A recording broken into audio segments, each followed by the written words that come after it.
Damos ya la bienvenida en el plató de Córdoba TV a Juan Diego Calzada. Juan Diego, muy buenos días. Buenos días, Ángela. Bueno, Juan Diego, yo en primer lugar quiero darte la enhorabuena, ¿no? Porque después de un verano que según me has comentado antes de iniciar la entrevista, ha sido también intenso, Mucho. Vuelves y nuevamente con un proyecto teatral valiente, arriesgado. Ayer mismo podíamos constatar en tu muro de Facebook la positiva respuesta que ha tenido este proyecto.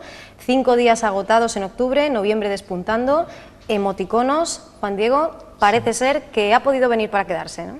Bueno, lo lancé el anuncio a mitad de septiembre. Sabemos que en septiembre todavía Córdoba está a medio funcionar. De hecho, mañana es cuando empieza el mes de octubre y ya todo está más arrancado, pero tenía que hacerlo con tiempo para ver qué respuesta había en el público. Y la verdad que ha sido una respuesta bastante positiva porque se estrena este fin de semana, el 4 y el 5 de octubre, y ya tengo 5 días de octubre agotados, quedan solo 3 del mes de octubre, y en noviembre pues eso, hay varios días que ya van teniendo menos entradas, con lo cual, vamos, tal y como está el panorama, me puedo sentir un privilegiado en ese sentido.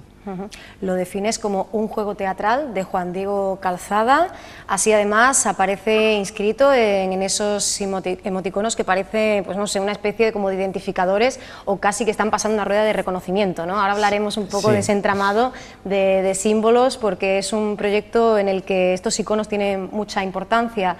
El público aquí, Juan Diego, vuelve a ser parte activa y más que nunca, ¿no? Sí, el proyecto básicamente es mi trabajo como actor en las 13 escenas que van sucediendo, pero sobre todo es cómo el público percibe, recibe y diagnostica esas 13 escenas, con lo cual aquí el público me preguntan si van a tener que hacer algo y siempre tranquilizo porque no van a tener que hacer nada en cuanto al tema de actuar, sino simplemente tienen que estar muy activos a la hora de analizar cada escena, porque luego van a tener que dictaminar, ellos van a ser los que finalicen la pieza dando un diagnóstico individual y luego en común. Entonces, de alguna manera, sí, es como volver a una pieza en la que el público es el verdadero protagonista, sí. 13 escenas, 13 espectadores, por tanto 13 cerebros, ¿verdad? Sí. 13 corazones. Hemos elegido el número 13 por alguna razón especial. ¿Por qué no 11 o 12 o simplemente hemos querido dejarlo ahí de momento? Quería que fuera un número impar. Y como también, vamos, tampoco me quebré mucho la cabeza, pero quería que fuera un número impar, no quería que fuera un número muy grande, por la cosa de que es una pieza íntima para poco público, y elegí el 13 por aquello de romper un poco el tema de supersticiones y todo eso, y también el color amarillo flúor, por aquello del amarillo, el número 13 en el teatro, no, vamos, paso de supersticiones, y por eso elegí el número 13, para un poco romper y dejarlo en número impar, porque creo que el número impar hace que luego en el debate, para tomar la decisión final, pues si surge un empate, que en el caso de ser 13 no debería suceder, pues de alguna manera hay una persona que decantaría la decisión final. Muy bien. Y bueno, hemos dicho, es un teatro casi personalizado, ¿no? Casi un teatro particular que cada persona va a vivir de una forma pues muy íntima, como bien dices, una experiencia intransferible desde luego, y aún así el enfrentamiento de ti, en este caso en calidad de actor, ante 13 personas es tremendo, una descompensación brutal, ¿no? ¿Cómo se prepara el actor para algo así? Bueno, el trabajo, o sea, se prepara... es más psicológicamente, porque luego ya en la práctica no puedes tampoco probar muchas cosas, y de hecho es una pieza que nace de una manera más performativa, es decir, busca el tener una estructura clara, pero el que tú juegues y estés segundo a segundo percibiendo qué sucede con los espectadores, qué sucede contigo y qué sucede con el entorno. Entonces, de alguna manera, la preparación, aunque la tengas previamente, no las tienes todas contigo, es decir, una vez que empiezas tienes que estar ahí 100%, como en otras, pero de alguna manera un teatro y un espacio a la italiana de alguna manera te protege en cierta manera, ¿no? En algunas cosas. Aquí no, aquí vas descubierto y eso también forma parte de una adrenalina que quiero experimentar. No es la primera vez, ya tuve en 2006-2007 un trabajo performativo, pero eran sesiones que duraban 3-4 horas en un solo sitio concreto. En este caso no, porque me muevo, con lo cual implica algo que yo no había hecho antes, y con un público concreto que decide ir a ver la pieza, porque anteriormente yo me ponía y el público que pasara lo podía ver, pero aquí son 13 personas que deciden participar y formar parte de Emoticonos. Porque efectivamente es un solo recorrido, ¿verdad? Pero un recorrido que también puede cambiar, ¿no? ¿Cómo se desarrolla o en qué consiste esa puesta en escena? Las personas que reserven, ya diremos hacia el final de la entrevista, Juan Diego, cómo tienen que hacerlo y cómo se pueden informar, saben, más o menos, tienen unas trazas de eso a lo que van a asistir, sí. Pero ¿dónde van y sobre todo hacia dónde van? Porque se quedará en un punto, pero sabemos... Bueno, ¿cuál es el destino? La cosa es que la obra ya empieza siendo misteriosa desde el principio. Entonces, esta semana estrenamos con el viernes 4 y el 5, y esta mañana ya he enviado los mensajes personalizados a cada espectador de este fin de semana, indicando cómo va el tema de la entrada, cómo va, y que a mitad de semana o a lo largo de la semana recibirán otro mensaje privado, otro mail privado, en el que ya les daré el lugar concreto en el que nos vemos, ¿no? Entonces quedamos en un lugar, y en ese lugar yo estaré y esperaré y recibiré a los espectadores. Hay una lista, más o menos es controlable porque son 13 personas. Y una vez ahí, comenzaría la pieza. Cómo va el desarrollo, hay una estructura clara, pero como decía antes, puede variar dependiendo de lo que vaya sucediendo. Yo tampoco lo sé al 100%. Tengo esa estructura, me guiaré por ella y tengo más o menos claro el inicio y el final, pero lo que suceda entre medias también tendrá mucho que ver con como lo que ellos también me den. Entonces, bueno, está ahí, y ese vértigo es el que también quiero trasladar a los espectadores. Entonces, bueno, pues básicamente es eso, es venir, saben el sitio donde lo iniciamos y el recorrido ya se irá viendo. Multiperspectivismo sigue siendo un experimento muy interesante porque de alguna manera los roles evolucionan, ¿verdad? Ellos en alguna medida también van a ser intérpretes porque tienen que intervenir en este proceso y además no solo interactúan contigo, sino que como es un diagnóstico en común, tienen que interactuar entre sí, algo que incluso en un teatro participativo no tenemos nunca, ¿no? Claro. Yo a ellos cuando lleguen al lugar les daré lo que es una tarjeta identificativa y una tabla, que le llamo yo la tabla de diagnóstico. De hecho, esta mañana en Facebook ya he puesto una foto donde se ve eso, como una nueva pista. Y cada uno tendrá eso con un número del 1 al 13. Y en la tabla de diagnóstico tendrán los 13 números de las 13 escenas, que en el caso de las escenas van al contrario, van del 13 al 1. Y cada escena tiene 3 emoticonos, sin palabras, los 3 emoticonos que se pueden ver en el tráiler. Son claros, ¿no? Son claros. Lo que pasa es que yo no quería poner palabras para no catalogar ya de alguna manera el nombre y dejar una libertad al espectador. Entonces, durante cada escena tendrán que elegir uno de esos 3 emoticonos en cada escena y al final decidir qué palabra puede ser la que defina todo ese recorrido de 13 escenas. Y esas palabras luego ponerlas en común y decidir en común un poco qué estado emocional he tenido durante todo ese recorrido.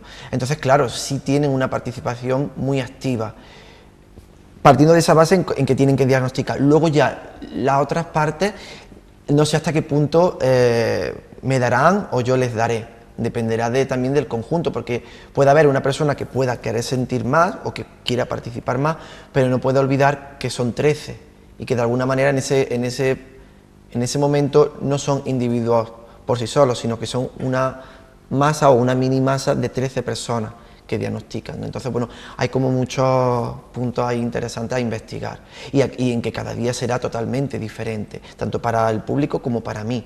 Entonces eso te crea un estado de estar siempre en alerta a la hora de hacer el trabajo.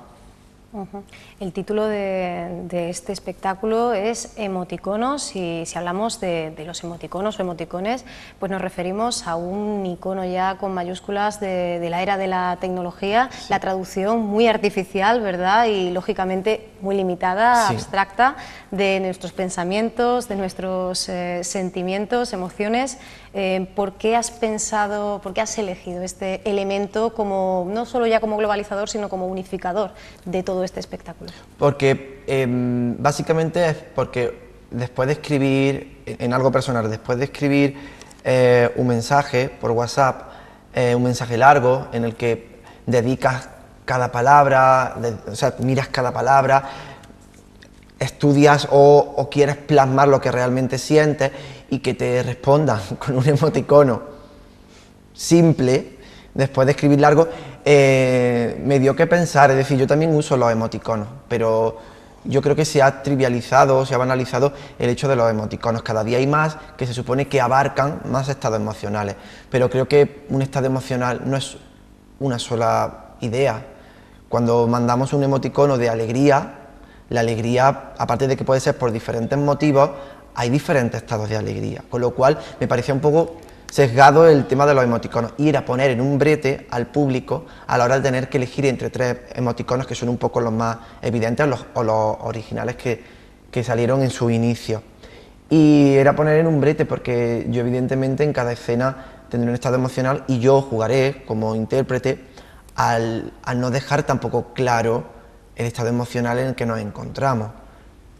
No sé si me explico, pero es un poco que el público de alguna manera se sienta en calidad de médico, de psicólogo, pero de alguna manera no tiene todas las herramientas para poder diagnosticar, que las tiene secas. Entonces de alguna manera también es experimentar hasta qué punto el público lo que ve lo puede identificar con uno de los tres emoticonos, o puede decir, es que a mí esto yo pondría más idea en esto. Por eso luego al final el hecho de poder utilizar una palabra para definir todo el estado, creo que le da ese punto de libertad para decir, vale, he elegido un emoticono de 3 porque es lo que me toca, pero tengo la libertad de poder usar la palabra al final para designar el estado emocional. Hay todo un proceso, ¿no?, de Sí, esencialización, igual que llegamos y perdemos el nombre, los apellidos, el DNI, somos un número, simplemente somos individuos. Tú antes además has nombrado muy acertadamente ese concepto de la masa, y por otro lado los emoticonos, que como decimos pues es una versión muy reducida, muy abstracta, demasiado deshumanizada de lo que realmente sentimos. Claro. Está apuntando también este espectáculo, este montaje, pues puede estar haciendo las veces de testigo o dando testimonio de esa deshumanización, de lo excesivamente protocolarios que podemos ser hoy día en sociedad. Sí, y eso será lo que verán la gente que no participe en emoticonos, pero nos vea transitar por lugares. ¿Por qué? Porque verán a 13 personas que están mirando a una persona que puede estar en un estado de emoción alegre o triste, pero que no van más allá. Simplemente se quedan como meros espectadores. El llevarlo a la calle implica eso, el que a veces vamos caminando, vemos a alguien que lo está pasando bien o mal y pasamos de largo. Entonces de alguna manera es poner un punto, ¿no?, o una matización al respecto en eso. Entonces, claro, de alguna manera es como que la obra es la obra, pero luego hay como muchas capas que se van superponiendo y que es lo interesante. Compañeros me decían que tenía que de alguna manera teorizar o explicar de dónde venía esto, pero creo que no es el momento, porque creo que el momento es llevarlo a la práctica, ver qué sucede y luego ya explicaré de alguna manera en qué respuesta he obtenido al enfrentarme a este tipo de trabajo. Es una intuición, la quiero llevar a término. Y luego ya habrá tiempo de teorizar, si es que hay que teorizar, porque tampoco soy yo muy partidario de teorizar. Porque como te comentaba antes, esta pieza surge de una necesidad de un poco tener el contacto directo con el espectador y trabajar sin intermediarios institucionales, políticos o espaciales. Todo esto surge porque el año pasado, cuando tuvimos las mini giras en mayo-junio con Vértebro, bueno, estuvimos por Bilbao, Sevilla, por muchas ciudades de España. Yendo a taquilla, la cosa está dura, no vamos a repetir el tema porque ya lo hemos dicho muchas veces, pero bueno, de alguna manera era como un sobreesfuerzo el hecho de tú exponer tu trabajo en distintos espacios o lugares o teatros. Entonces, en ese camino seguimos, Vértebro sigue caminando en ese lugar y experimentando e intentando luchar para encontrar esos espacios, pero yo había una necesidad que era la de ¿puedo mostrar mi trabajo sin necesidad de tener un intermediario que diga si es o no es válido para tal o cual espacio. Y entonces de ahí vino la idea de buscar otro espacio alternativo y de qué manera podía acercarme al espectador. Y he empezado de una manera pequeña, con 13 espectadores por función, lo haré 2 meses, octubre y noviembre, viernes y sábado. Sí, la gente se sigue apuntando, por ahora octubre apunta bien, noviembre ya iremos viendo. Y de alguna manera era eso, era constatar que puedo gestionar yo mi trabajo y hacerlo de esta manera. Y de ahí surge casi todo. Algo que con Vértebro ya habéis demostrado, porque en su momento se habló y mucho, ¿no?, de ese microfunding, de ese micromecenazgo que pusisteis en práctica con un gran resultado, pero aún así pues tú querías dar el paso más allá, ¿no? Y si ni siquiera hiciera falta pedir ayuda a nadie, ¿no? No, claro, lo que sucede es que estamos, creo que estamos en unos años, en un momento que en todos los ámbitos es como de transición, ¿no? Todo apunta, o parece que apunta, por lo menos por parte de la sociedad, no hablo de la parte política, todo apunta a que tiene que haber cambios en el sistema, cambios en todo. Y también yo pregunto dentro del mundo teatral, ojo, que ya lo están haciendo otros compañeros, está ahí Cortocircuito y hay mucha gente que lo lleva haciendo tiempo, pero estamos todos probando de qué manera también puede existir ese cambio en nuestro gremio, en lo teatral, en lo escénico, en el arte. Y son experimentaciones que no sabemos a dónde nos llevarán. Con Vértebro hicimos el crowdfunding, salió bien, no sabemos si eso lo volveremos a repetir o no, ya dependerá de eso, pero sí estamos siempre como en alerta de construir, de buscar nuevos caminos, pero porque es que están en todos los ámbitos, no solo en el artístico, están a la hora de la alimentación, con los huertos que podemos ver que se están gestando en toda la ciudad. Entonces, de alguna manera es algo lógico que esté sucediendo todo esto. Y tú además, como decíamos, das un paso al frente y dices, no solo sigo trabajando con esta compañía, sino que en paralelo quiero hacer algo yo solo, ¿no? Demostrarme que puedo. Vértebro, recordemos, nacía a finales de 2007, tú ya comenzabas a trabajar con La Oveja Negra en el año 2001, ¿por qué en este momento decides pues duplicar tu responsabilidad y tu tarea? Por un lado, pues continuando con la estela exitosa de Vértebro y por otro, con proyectos en solitario. Pues cuando planteé este proyecto a mis compañeros Nacer y Ángela, ellos me dijeron que sí, que para adelante, o sea, no queríamos que creara suspicacia con respecto a porque no las hay. Es decir, Vértebro sigue trabajando y seguimos trabajando y de hecho Nazario se va a finales de octubre a Polonia para seguir con la residencia que inició el año pasado para terminar un proyecto personal que él está haciendo. De alguna manera en Vértebro está el eje principal, que son las obras que estamos moviendo, que hemos presentado aquí también, y por otro lado están como pequeños proyectos que vamos llevando a cabo, como uno que presentamos en Cosmopoética, como lo que Nazario está iniciando, y de alguna manera es algo que está muy vivo, entonces se está llenando de muchas cosas, no hay de alguna manera un eje que no sea movible, es decir, se va empapando de muchas cosas. Y yo decidí dar este paso, y la frase que le dije a mis compañeros era clara, era quiero ganar un mínimo de dinero que me pueda dar al mes o que pueda conseguir un mínimo de dinero y no quiero hacerlo de otra manera, quiero intentar hacerlo con lo teatral, es decir, puedo trabajar como camarero o de otras maneras y de hecho seguramente lo tenga que hacer, pero quería probar si era capaz de conseguir un mínimo de dinero semanal con algo de teatro. Entonces se juntó todo, el hecho de querer experimentar el trabajo escénico, el hecho del mensaje en WhatsApp y el emoticono y el hecho de conseguir dinero. Y todo esto surge, ya te digo, en marzo-abril de este año, es decir, y lo he ido gestando y ya terminé de gestarlo en el verano y apuntado y dije, cuando vuelva ya lo lanzo.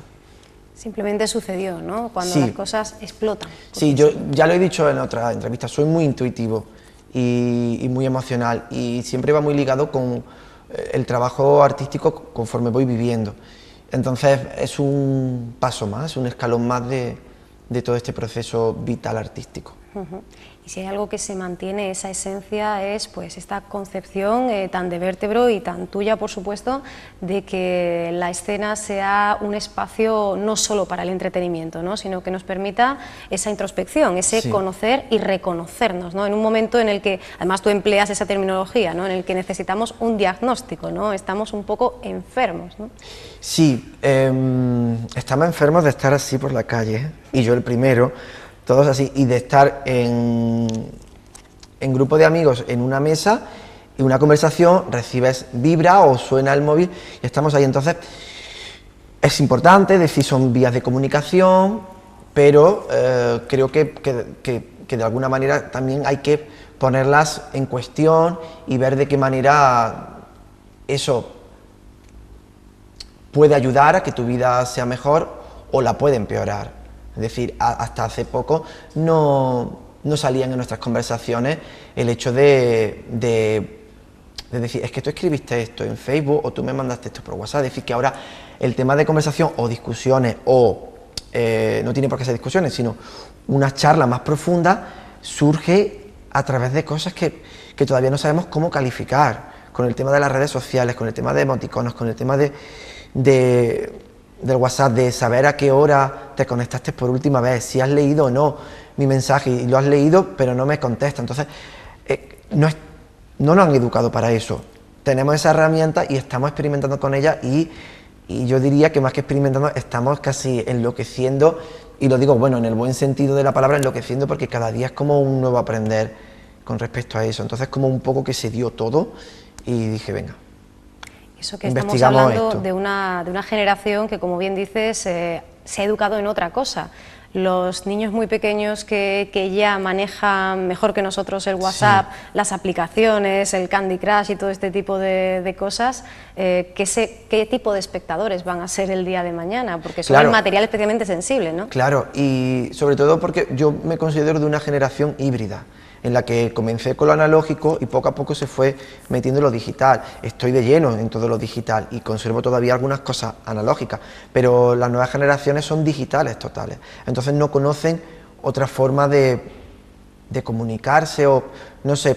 Yo ahí todavía tengo bastantes encontronazos, ¿no? Y caigo en dejarme llevar por charlas o por discusiones por WhatsApp, hasta que digo, no, o sea, hablemos en persona y no discutamos por WhatsApp. Pero de alguna manera sí quiero introducir esas nuevas tecnologías, de qué manera experimentar con ellas, para ver de qué manera, porque igual que hace siglos no pensaban en utilizar focos para los teatros, se utilizaban candilejas y se utilizaban otras cosas, y se fue incluyendo todas estas nuevas tecnologías que ahora nos parecen clásicas, pues de alguna manera es también introducir estas tecnologías, pero siempre manteniendo algo que para mí es importante, que es estar en vivo con los espectadores, ¿no? Entonces, bueno, es algo que está ahí todavía en construcción.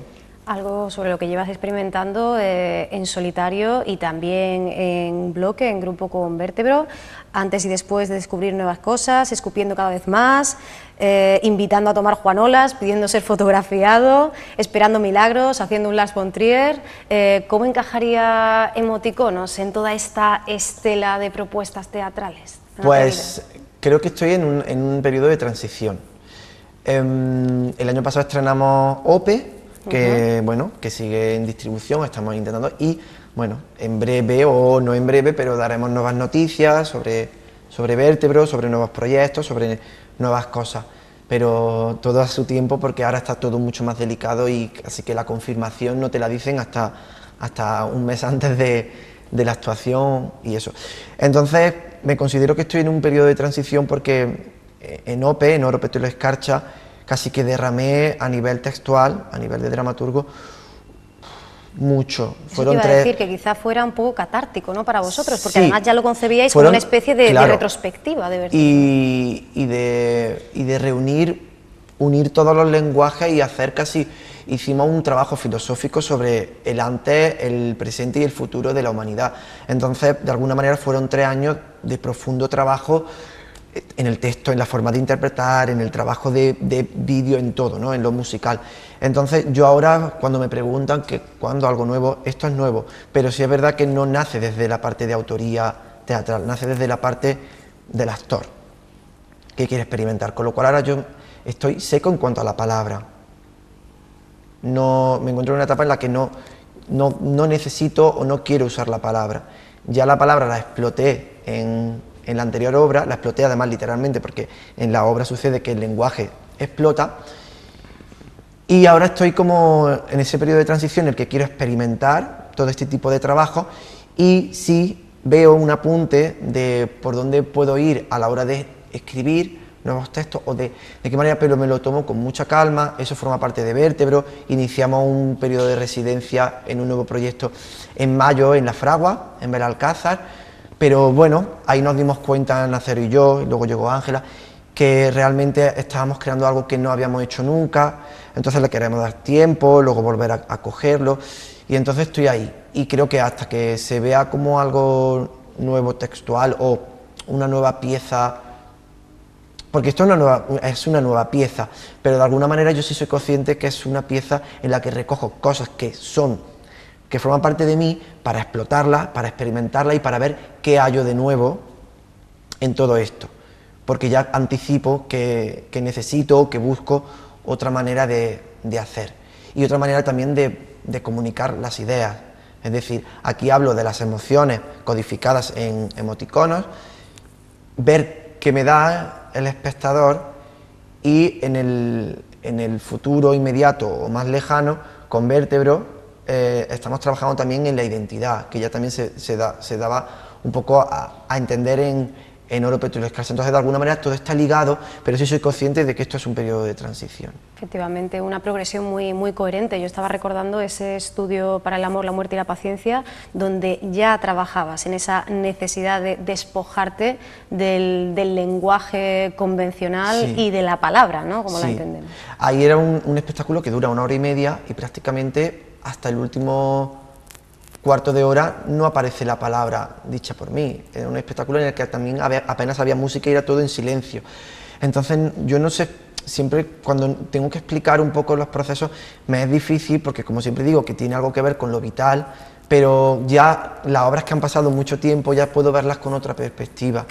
Y de alguna manera ahí surgió una parte más espiritual en cuanto a lo textual, que de alguna manera se desarrolló de una manera mucho más grande o alargada en Oro, Petróleo y Escarcha, en la que también me adentré en una forma de escribir que no había hecho antes, y de mirar a la escritura como desde lejos, analizarla y ponerla por bloques, hasta ponerla muy pulida, que se vaya disgregando y que se explote en el final. Entonces ahora, una vez que he explotado mi propio lenguaje textual, porque luego hay otro lenguaje de diferentes capas, musical, visual, ahora me encuentro en ese punto, pero va también ligado con lo emocional. Ahora me encuentro en un punto en el que si explota de la humanidad y su lenguaje, es porque intuyo que hay otro tipo de humanidad posible. Entonces ahí, y ya estoy dando un poco de pistas de por dónde puede ir lo siguiente, ¿no? Y siempre con una implicación a nivel actoral brutal, eso, sí, hay que decirlo, sí, solo hay que recordar esa obra a la que acabamos de hacer mención. Y bueno, continuamos, ¿no? Poniéndonos ahí, pues, frente al público, claro, y diciendo, ¿qué queréis de mí, no? ¿Qué, claro, necesitáis? Claro, de hecho, en emoticonos estará, y de hecho, lo nuevo que surgió estando en La Fragua, con Nazario y con Ángela, cuando recopilamos las fotos, porque allí trabajamos sobre todo con fotografía y con ciertas músicas.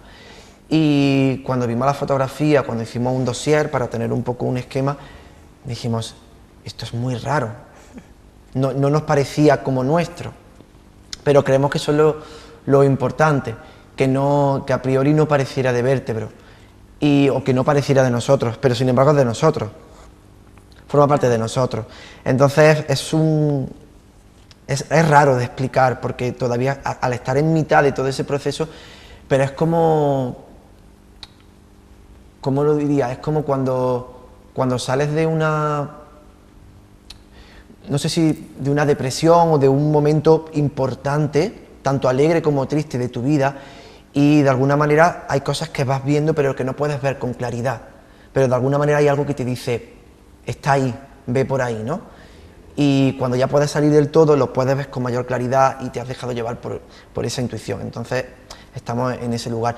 Y a eso se le añade el pelear, el pelear o el intentar que el sistema social, teatral y eso, cómo incluirlo. Entonces, de alguna manera es como que todo está ligado y estamos atentos a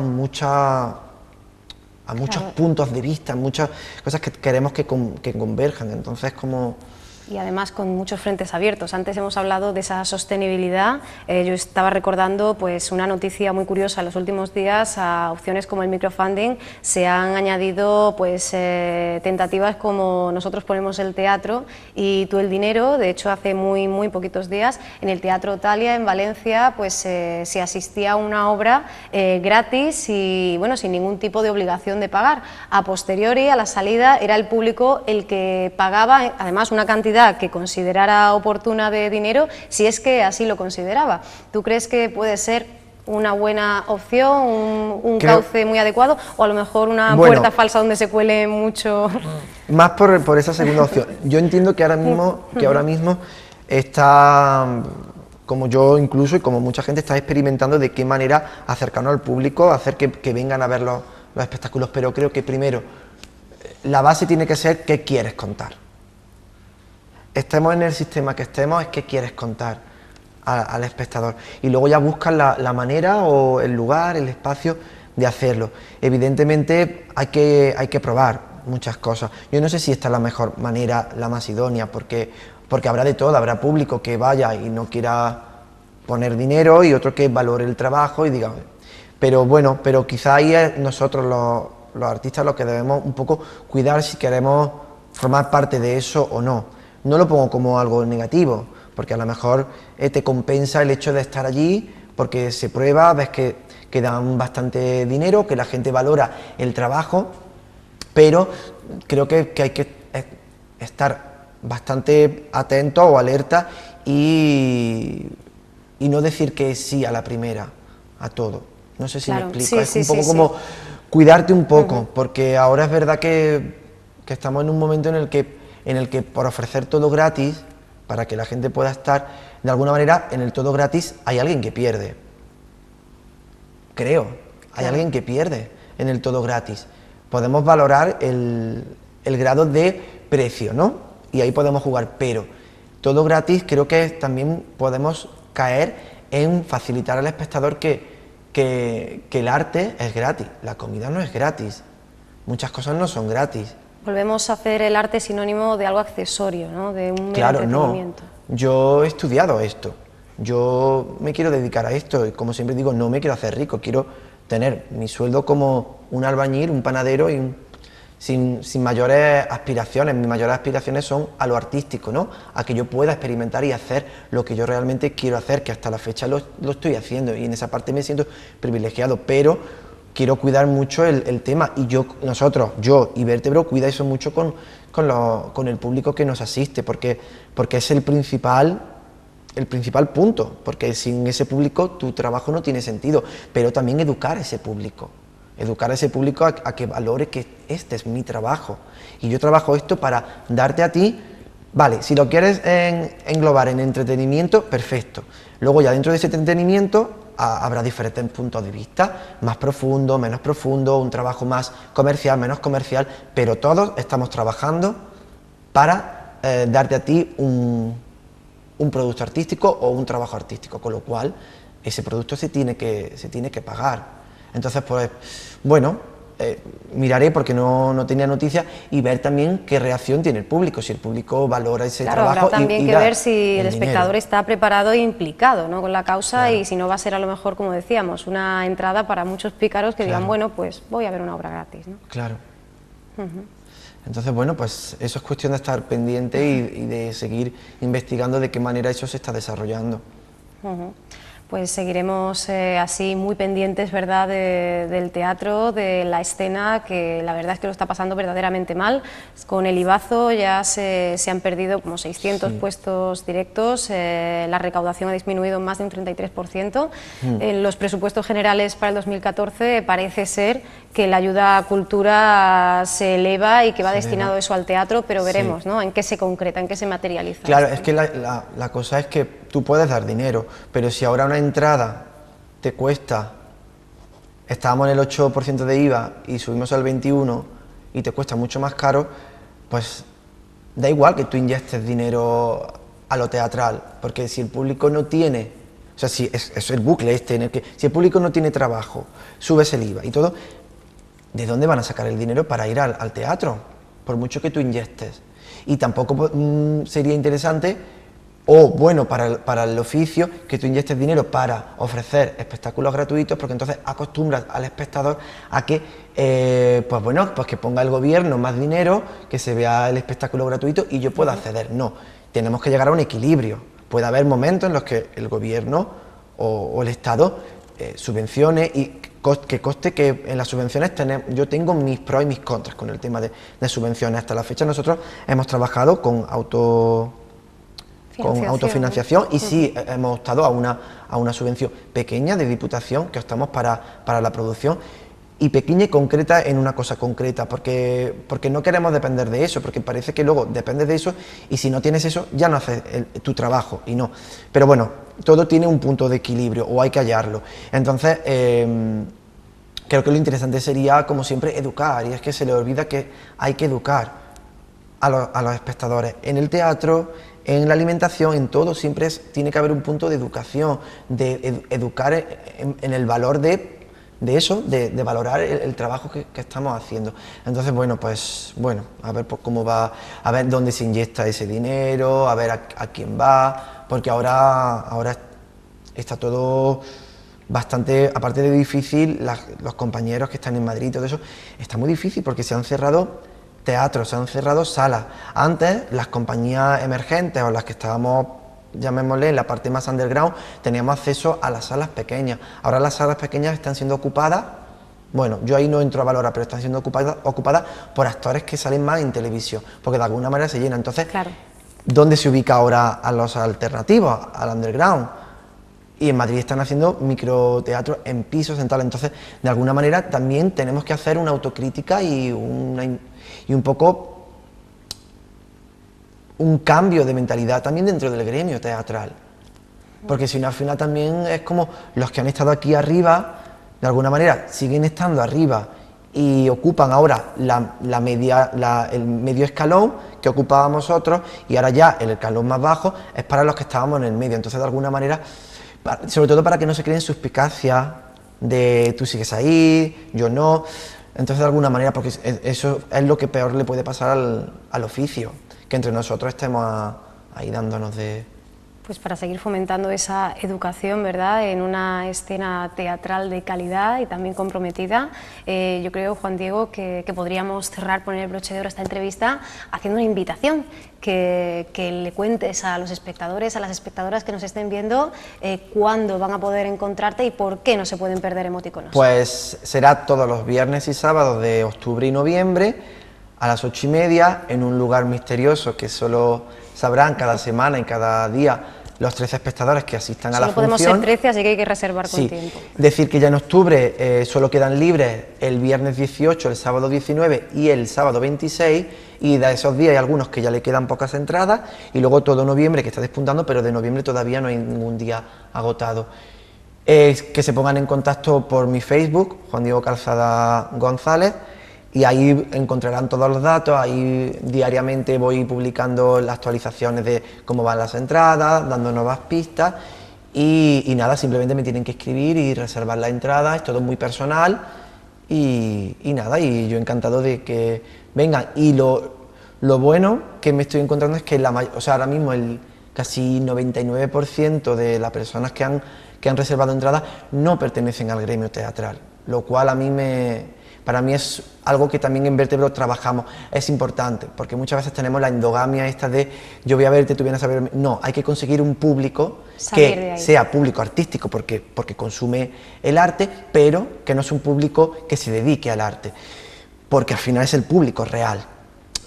Claro. ¿Me entiendes, sí, no? Sí, que se traspasen esas fronteras de lo intelectual. Y luego vienen también gente del gremio, pero de alguna manera abrir.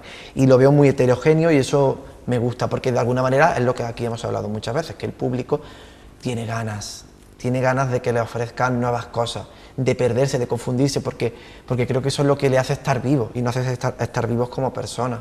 Entonces, pues nada, que quien quiera venir que venga, que yo lo recibiré en el lugar misterioso con los brazos abiertos. Pues nosotros te deseamos de corazón, Juan Diego, que sea un exitazo, que muy pronto volvamos a hablar o hagamos una visita, bien a Emoticonos, bien al nuevo proyecto de Vértebro Teatro, que sigamos en contacto, siguiendo muy de cerca la escena cordobesa. Y bueno, Juan Diego, nos vamos a quedar con esa joyita, con ese tráiler que también, por supuesto, has hecho tú, ¿verdad? Sí. Y que muestra que, bueno, que estás muy ducho en otras lides, ¿no? Aparte ya bueno, del teatro. Soy diseñador gráfico, entonces bueno. Así que hemos visto que este campo también lo dominas, así que si te parece bien, nos podemos quedar aquí unos minutitos juntos y disfrutar de este tráiler. Presentamos Emoticonos y bueno, en unos minutitos estamos de vuelta.